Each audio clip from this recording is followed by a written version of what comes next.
آج کے ایشو کے حوالے سے آپ کو بتائیں کہ سندھ اسمبلی آمد پر پی ٹی آئی کے کھلاڑی پل پڑے ہیں اور باغ ارقین شہریار شاہ، کریم بخش اور اسلم ابڑو پر ارقین کی جانب سے تھپڑوں کی بارش کر دی گئی، جبکہ پی ٹی آئی کا الزام ہے کہ تینوں ارکان کو پیپلز پارٹی نے اغوا کیا ہے، جبکہ اسلم ابڑو نے اغوا کے الزام کو مسترد کرتے ہوئے کہا کہ وہ اپنے ضمیر کے مطابق ووٹ دیں گے۔ انہوں نے کریم بخش کے اغوا کا الزام الٹا تحریک انصاف پر لگا دیا ہے۔ مناظر بھی آپ ہماری آج اس کی ٹیلی ویژن اسکرین پر دیکھ رہے ہیں، یہ سندھ اسمبلی کے مناظر ہیں اب سے کچھ دیر قبل پہلے۔ اسی پر مزید تفصیلات حاصل کریں گے، بیورو چیف رفعت سعید ہمارے ساتھ موجود ہیں۔ رفعت، آج جو صورتحال سندھ اسمبلی میں آپ نے دیکھی، ایسا نہیں لگ رہا کہ اب پی ٹی آئی سندھ میں ٹوٹ پھوٹ کا شکار ہو گئی ہے؟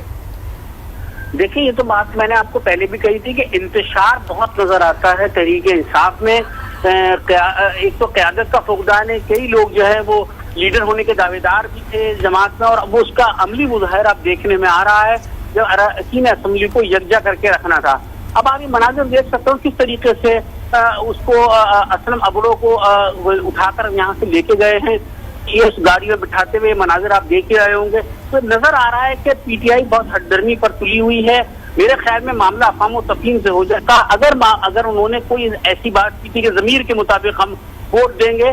وہ دیکھ لیتے ہیں کل کیا ہوتا ہے۔ لیکن یہ اس طرح سے اسمبلی میں مار پیٹ، گالی گفتار، انتشار، اس سے جو ہے بہت بے توقیری ہوئی ہے پارلیمنٹ کی، اور جو مناظر لوگوں نے دیکھے ہیں اس سے پہلے یہ مناظر کبھی اسمبلی میں دیکھنے میں نہیں آئے ہیں۔ بالکل رفعت صاحب، تو یہ بتائیے گا کہ کریم بخش گبول کو خرم شیر زمان کہاں لے گئے ہوں گے، کیا سمجھتے ہیں آپ؟ جی میں دوبارہ سے کہیں رفعت صاحب یہ بتائیے گا کہ کریم بخش گبول کو خرم شیر زمان کہاں لے کر گئے ہوں گے؟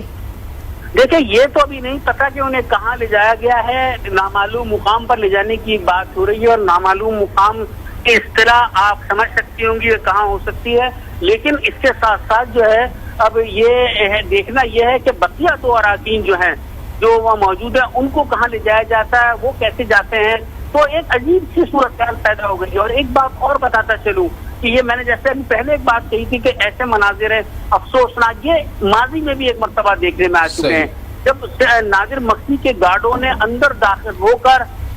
زد و کوب کیا تھا، مارا تھا ایک جماعت کے اراکین کو اور تشدد کا نشانہ بنایا تھا، تو وہ پہلی مرتبہ ہوا تھا، یہ دوسری مرتبہ ویسے ہی مناظر نظر آ رہے ہیں۔ اور آپ اراکین اسمبلی جو پارلیمنٹیرین جو قانون سازی کا کام کرتے ہیں، لگ ایسا رہا ہے کہ جس طرح لڑنے کو سڑک پہ جھگڑا ہو رہا ہے، دو گروپوں کے درمیان تصادم ہو رہا ہے، اسمبلی میں بھی یہی مناظر تھے، گالی گفتار ہوئی ہے، خواتین اراکین اسمبلی وہاں بیٹھی ہوئی تھی، اس کے باوجود جو انداز گفتگو اپنایا گیا اور بے چارگی جو اغوا ہونے والے رکن اسمبلی کے چہرے سے بہت نمایاں ہو رہی ہے کہ وہ دونوں جماعتوں کے درمیان جو ہے تیتر بٹیر بنا ہوا ہے۔ اچھا، اب رفعت یہ بھی بتائیے گا، پچھلے 2 دن کی اگر ہم بات کریں تو پی ٹی آئی اپنے منحرف اراکین کے اوپر یہ کہہ رہی تھی کہ وہ ہیں ہمارے ساتھ، پیپلز پارٹی نے ان کو اغوا کر لیا ہے، پھر ویڈیوز سامنے آ گئی جس میں منحرف اراکین نے کہا کہ نہیں، ہم خود گھر پہ ہی موجود ہیں اور اب ہم جو ہے وہ اپنی ضمیر کی آواز پر ووٹ بھی دیں گے۔ آج جو صورتحال سندھ اسمبلی میں ہوئی اس کے بعد ہم نے دیکھا کہ جس طریقے سے کریم بخش کو خرم شیر زمان لے کر گئے ہیں،